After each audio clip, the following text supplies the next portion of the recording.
بسم اللہ الرحمن الرحیم۔ اللہ کے نام سے جو رحمان اور رحیم ہے۔ وَلَقَدْ يَسَّرْنَا الْقُرْآنَ لِلذِّكْرِ فَهَلْ مِن مُّدَّكِرٍ۔ ہم نے اس قرآن کو نصیحت کے لیے آسان ذریعہ بنا دیا ہے، پھر کیا ہے کوئی نصیحت قبول کرنے والا؟ اعوذ باللہ من الشیطان الرجیم، بسم اللہ الرحمن الرحیم۔ وقالوا اتخذ الرحمن ولدا سبحانہ بل عباد مکرمون لا يسبقونہ بالقول وهم بأمرہ يعملون يعلم ما بين أيديهم وما خلفهم ولا يشفعون إلا لمن ارتضى وهم من خشيته مشفقون۔ یہ سورۃ الانبیاء کی آیت نمبر 26 ہے۔ اس آیت میں مشرکین کی مذمت بیان کی جا رہی ہے۔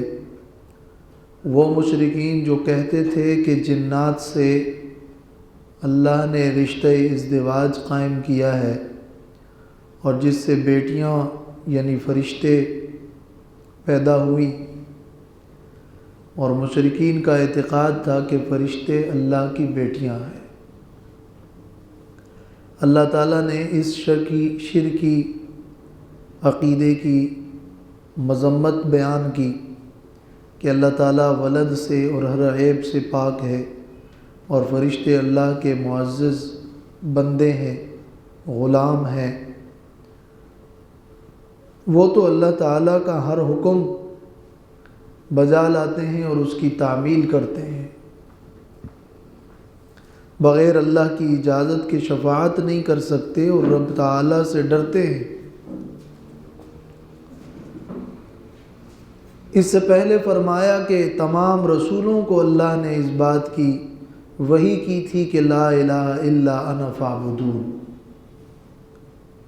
اللہ کے علاوہ کوئی معبود نہیں۔ اور اس سے پہلے بطور تمہید کے یہ مضمون بھی گزر چکا ہے کہ زمین و آسمان کی مخلوق اللہ کے لیے ہے۔ وَمَنْ عِنْدَهُ لَا يَسْتَكْبِرُونَ عَنْ عِبَادَتِهِ، اللہ کے پاس جو مخلوق ہے فرشتے، وہ فرشتے اللہ کی عبادت سے نہ عار کرتے ہیں، نہ تکتے ہیں، نہ سستی کرتے ہیں۔ تو اب فرمایا وَقَالُوا اتَّخَذَ الرَّحْمَنُ وَلَدًا، اور کہتے ہیں یہ مشرکین کہ بنایا ہے رحمان نے ولد، کہ اللہ نے اپنے لیے اولاد بنائی ہے۔ سبحانہ، پاک ہے اللہ ولد سے، بل عباد مکرمون، بلکہ وہ تو بندے ہیں عزت والے۔ مکرمون، ان کو اللہ نے کرامت دی ہے۔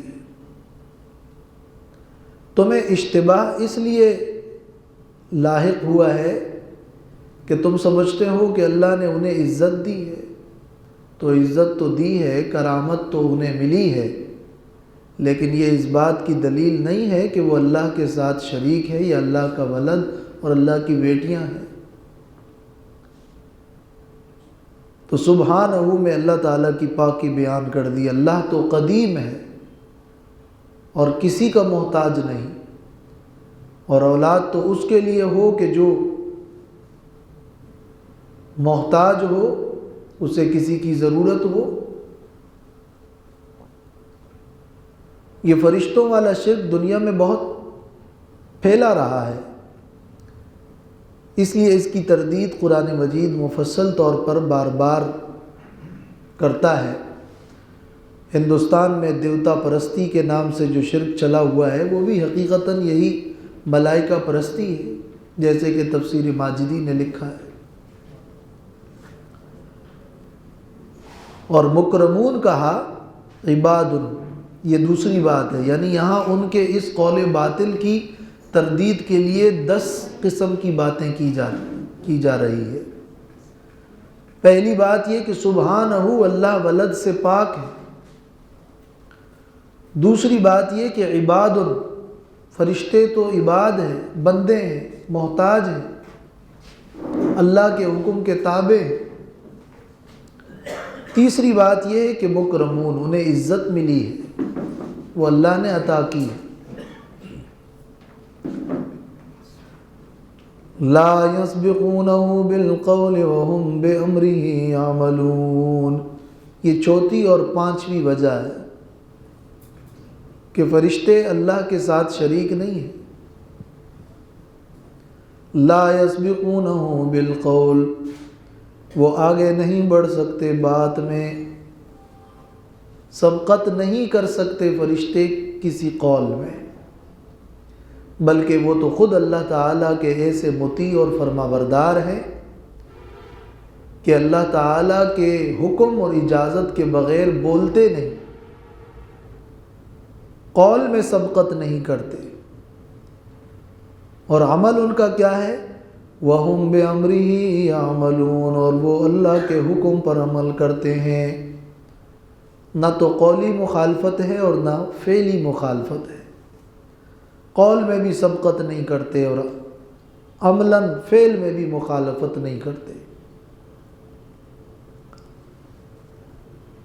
یہاں صاحب معارف نے لکھا ہے کہ بڑے کے ادب کا تقاضا یہ ہوتا ہے کہ جب تک وہ نہ بولے تو پہلے سے ہی بولنا شروع نہ کرے، یہ ادب و آداب ہے۔ فرشتوں کا ادب بیان ہو رہا ہے کہ وہ قول میں سبقت نہیں کرتے۔ آگے اور پیچھے دونوں کو اللہ جانتا ہے، یعنی ظاہر کو بھی جانتا ہے اور باطن کو بھی جانتا ہے۔ گویا کہ تمام اطراف اور تمام امور اور خلقت سے پہلے اور بعد کے معاملات کو اللہ جانتا ہے اور اللہ کا علم کامل ہے۔ یہاں اللہ تعالیٰ کے علم کا تذکرہ کیوں ہوا؟ تو ربط ایک تو یہ کہ یعلم ما بین ایدیہم وما خلفہم، اللہ سب جانتا ہے، لہذا اللہ کو معلوم ہے کہ اللہ کے لیے کوئی مدد نہیں۔ دوم یہ کہ فرشتوں کو پتہ ہے کہ اللہ عالم ہے اور اللہ کا علم محیط ہے، اس لیے تو وہ اللہ کے حکم پر عمل کرتے ہیں اور اللہ سے ڈرتے ہیں۔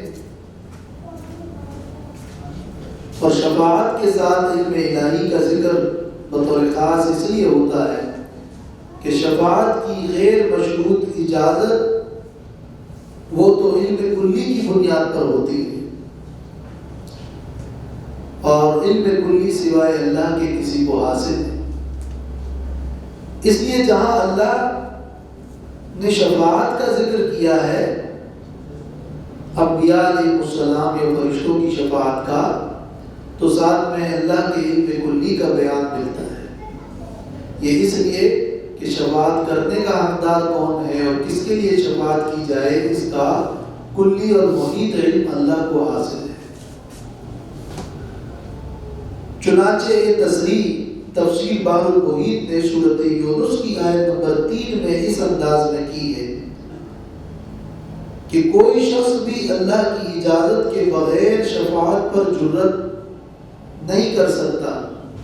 اذ هو تعالی اعلم بموضع الحکمت والصواب، اس لیے کہ اللہ تعالی حکمت کو اور حکمت کے مقام کو اور درست جگہ کو جانتا ہے کہ کون شفاعت کا حقدار ہے۔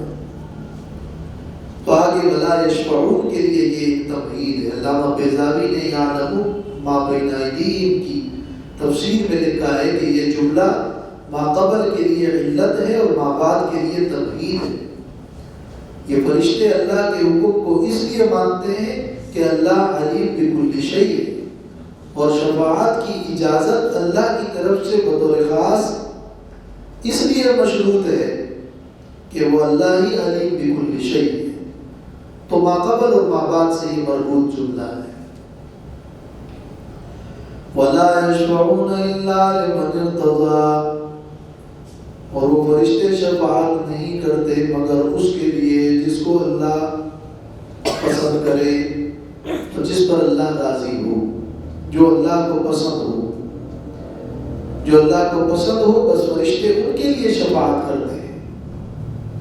چونکہ مشرکین شفاعت کی بنیاد پر فرشتوں کو معبود سمجھتے تھے، اور ان کا ایک عقیدہ باطلہ یہ بھی تھا کہ فرشتے ہمارے لیے سفارش کریں گے، ہؤلاء شفعاؤنا عند اللہ۔ اور اسی طرح وہ کہتے تھے کہ ما نعبدهم الا ليقربونا الى اللہ زلفیٰ۔ تو نیک بندوں کی بندگی اور عبادت لوگ اس لیے کرتے ہیں کہ جب ہم ان کی عبادت کریں گے تو وہ ہماری شفاعت کریں گے اور ہم پھر آخرت میں نجات پا لیں گے۔ تو اللہ تعالیٰ نے فرمایا کہ ہاں شفاعت حق تو ہے انبیاء اور نیک اور صالحین اور فرشتوں کا، مگر یہ ان کے لیے ہے جنہیں اللہ پسند کرے، یہ تو ان کے لیے ہے جو اللہ کی اس کلمہ توحید کو مانتے ہو، یہ تو ان کے لیے ہے جو لا الہ الا اللہ کا عقیدہ رکھتے ہو۔ تو لمن ارتضیٰ کا کیا معنی ہے؟ عبداللہ ابن عباس سے مروی ہے، یعنی من قال لا الہ الا اللہ، جو لا الہ الا اللہ کہتا ہے۔ امام مجاہد سے مروی ہے لمن ارتضیٰ، یعنی لمن ارتضیٰ اللہ ان یشفع، جن کے بارے میں اللہ راضی ہو کہ اس کی سفارش ہو تو شفاعت اس کے لیے ہے۔ مسئلہ شفاعت اس سے پہلے ہم نے سورۃ طٰہٰ کے اندر آیت نمبر 109 میں اس کا تفصیلی بیان اور اس کی حقیقت بیان کر دی ہے۔ شفاعت فرشتوں کا دنیا میں بھی ہے، وہ یہ کہ نیک بندوں کے لیے وہ استغفار کی دعائیں کرتے ہیں، جیسے کہ بعض احادیث سے ثابت ہے، اور وہ دنیاوی شفاعت ہے۔ لیکن شفاعت اخروی اور آخرت میں شفاعت، اس کے مجاز وہی لوگ ہوں گے جن کو اللہ اجازت دے، اور وہ شفاعت مشرک کے لیے نہیں ہو سکتی۔ جیسے دنیا میں اجازت عامہ حاصل ہے کہ مشرک کے لیے مغفرت کی دعا تو نہیں کریں گے، لیکن مومنین کے لیے آپ مغفرت کی دعا کر سکتے ہیں۔ اسی طرح قیامت میں شفاعت ہے صالحین کا، مگر شفاعت کرنے والوں کے لیے بھی اور جس کے لیے شفاعت ہو رہی ہے اس کے لیے بھی عزت اور اجازت مشروط ہے۔ قرآن مجید میں شفاعت سے متعلق بہت ساری آیات ہیں۔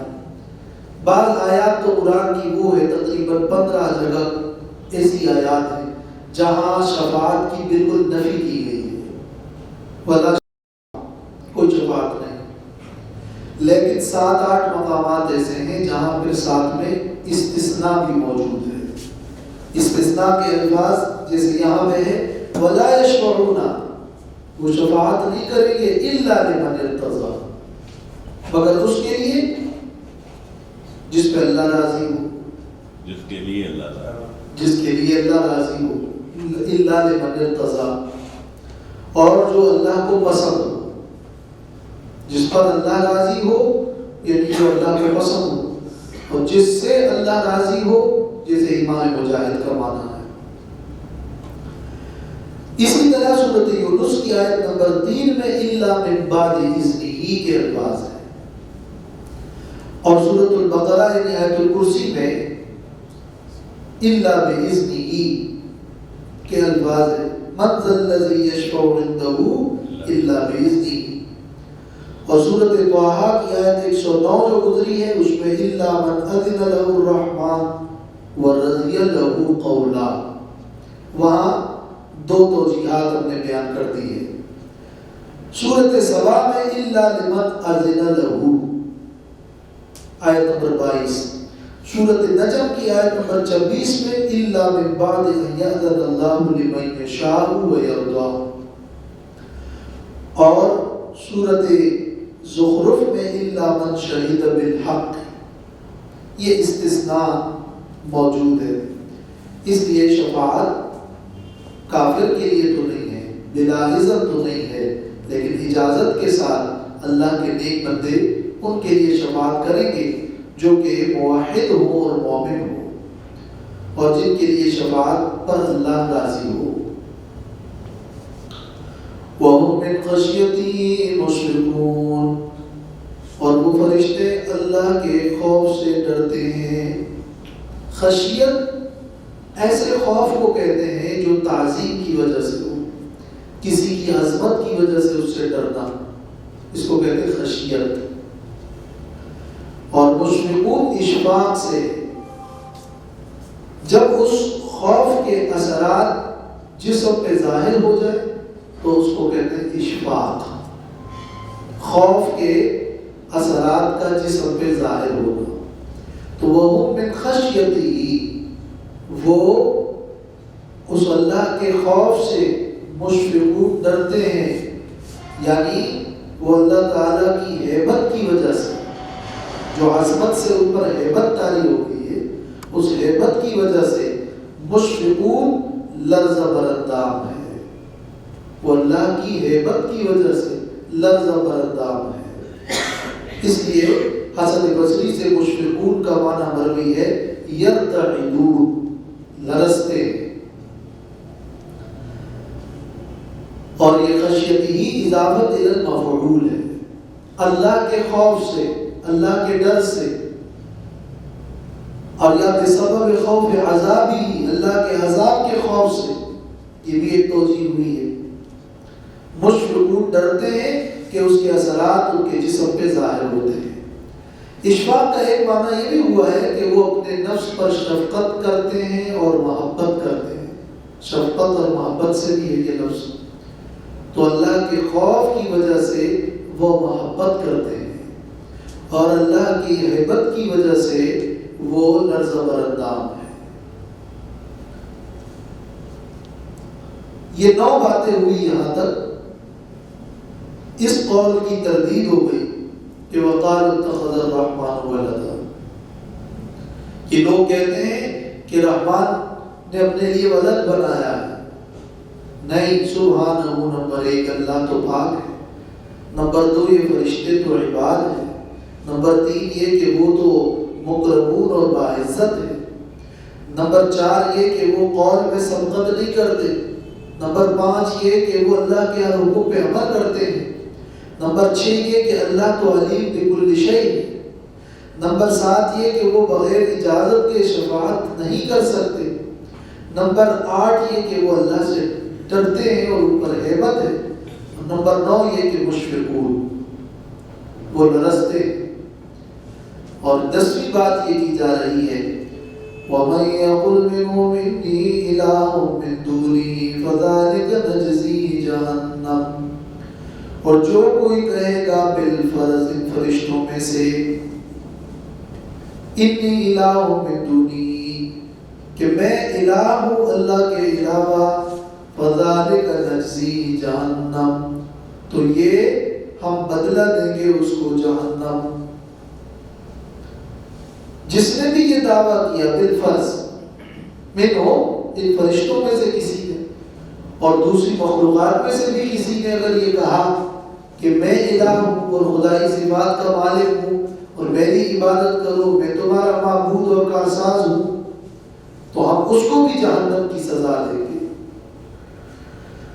تفسیر زاد المسیر میں ابن جوزی نے لکھا ہے هذا على وجه التحديد وما قال احد من الملائکۃ ذلك، من الملائکۃ ذلك، فرشتوں میں سے یہ بات کسی نے نہیں کہی ہے، یہ تو ایک دھمکی کا وعید کا انداز ہے کہ بالفرض اگر ان فرشتوں نے بھی کہہ دیا کہ میں الہ ہوں تو ہم انہیں سزا دیں گے۔ لہذا کسی مخلوق کو یہ حق حاصل نہیں ہے کہ وہ یہ دعویٰ کرے کہ میں الہ ہوں۔ اللہ کی کسی صفت کی اپنی طرف نسبت کرنا درست نہیں ہے کہ میرے اندر خدائی کی کوئی صفت ہے، یا اللہ نے مخلوق میں حلول کیا ہے، یا اللہ فلاں شجر حجر یا فلاں انس و جن میں یا فرشتے میں حلول کر چکا ہے۔ اس قسم کے اعتقادات باطل ہیں، اور یہ اس وعید میں داخل ہے کہ انی الہ، جس نے کہا کہ اللہ نے میرے اندر حلول کیا ہے، جس نے یہ کہا کہ میرے اندر خدائی صفات ہے، جس نے یہ کہا کہ میں خالق ہوں اور جس نے خدائی کی کسی صفت کا دعویٰ کیا تو اس کے لیے وعید ہے کہ وذالک نجزی جہنم. تو فرشتوں میں سے تو کسی نے یہ نہیں کہا، البتہ ابلیس جو کہ دعویٰ کرتا تھا کہ وہ فرشتہ صفت ہے اور وہ فرشتوں میں رہتا تھا، اگرچہ وہ فرشتہ نہیں تھا، تو اس نے کہا کہ یہ دعویٰ کیا ہے. تو وذالک نجزی جہنم کی یہ وعید اس کو بھی شامل ہے. یہ اس کو وہاں سے بھی اس سے بھی تو ملا سکتے ہیں، وقال اتخذ الرحمن ولدا سے بھی، کہ وہ من یقل منہم، اگر وہ جیسے جو لوگ کہہ رہے ہیں کہ اللہ تعالیٰ نے اپنے لیے اولاد بنا لی، تو اسی طرح وہ لوگ یہ بھی تو الزام اس طرح کا، یہ ہم نے اسی لیے تو مربوط کیا کہ یہ اتخذ الرحمن ولدا کے قول پر 10 وجوہات کی بنا پر رد ہے، تو اس میں سے ہم نے 9 گنی اور پھر کہا کہ 10ویں بات یہ ہے کہ وہ من یقل، تو اس کے ساتھ یہ 10ویں بات ملا کر ہے. لہٰذا جو یہ کہے گا ہم انہیں سزا دیں گے، تو فرشتے اللہ کے لیے ولد نہیں ہیں. اور الوہیت کا یہ دعویٰ کرنا، اور اسی طرح وہ لوگ جو اللہ کے ساتھ ولد مانتے ہیں تو وہ یہ سن لیں کہ اگر کوئی خود الوہیت کا دعویٰ کرے گا تو اس کو بھی ہم سزا دیں گے، چل جائے کہ تم ان کے لیے الوہیت یا ولدیت اللہ کی ثابت کرو. کذالک نجزی الظالمین، اسی طرح بدلہ دیں گے ہم ظالموں کو. وہ ظالم کون ہے؟ جو کوئی بھی اللہ کے ساتھ الہ اور ولد مانے اور شرک کرے. اولم ير الذين كفروا ان السماوات والارض كانتا رتقا ففتقناهما وجعلنا من الماء كل شيء حي افلا يؤمنون. یہ دلائل عقلیہ کا بیان جاری تھا. پہلے اس میں سے یہ دلیل بیان کی کہ دنیا کا یہ نظام لہو لعب یا عبث و بیکار نہیں ہے، اور بلکہ یہ حق و باطل کی ایک کشمکش ہے. پھر یہ بیان فرمایا کہ زمین و آسمان اور اس میں موجود مخلوقات اور بطور خاص فرشتے اللہ کے حکم کے تابع ہیں اور اس کی تسبیح کرتے ہیں. اور پھر ایک عقلی دلیل پیش کی کہ اگر آلہات متعدد ہوتے تو یہ سارا نظام اس میں فساد واقع ہو جاتا. اور پھر انبیاء علیہ السلام سے یہ قول نقل کیا کہ وہ سب اس پر متفق تھے کہ لا الہ الا انا. اور اب یہ ایک اور دلیل عقلی پیش کی جا رہی ہے جس میں اللہ تعالیٰ نے فرمایا کہ کیا تم زمین و آسمان کے اس نظام پر غور نہیں کرتے ہو؟ زمین و آسمان کا یہ نظام اور تمہاری پیدائش کا یہ نظام اور پہاڑوں کا اور آسمان کی وسعت اور حفاظت کا اور لیل و نہار و شمس و قمر کا یہ پورا نظام کائنات اللہ تعالیٰ کے تصرف اور اللہ کی قدرت پر دلیل ہے. تو یہ آیت نمبر 30 اور 31 اور 32 اور 33 ان چاروں آیات میں اس نظام کائنات کو اللہ تعالیٰ کی قدرت کے نمونے اور دلیل کے طور پر پیش کیا جا رہا ہے. اولم یر الذین کفروا، کیا نہیں دیکھتے وہ لوگ، کیا نہیں دیکھا ان لوگوں نے جو کافر ہیں. نہیں دیکھا، رؤیت سے مراد یہاں علم ہے. کیا غور نہیں کیا کہ انہیں نہیں معلوم ان السماوات والارض كانتا رتقا ففتقناهما، کہ بے شک آسمان اور زمین کانتا تھے پہلے وہ رتقا بند، ففتقناهما تو ہم نے ان دونوں کو کھول دیا. کیا کافروں نے اس بات پہ غور نہیں کیا جو اللہ کی قدرت کے منکر، جو اللہ کی وحدانیت کا انکار کرتے ہیں، کہ آسمان اور زمین بند تھے اور ہم نے کھول دیا. بند تھے اور ہم نے کھول دیا کا کیا مطلب ہے؟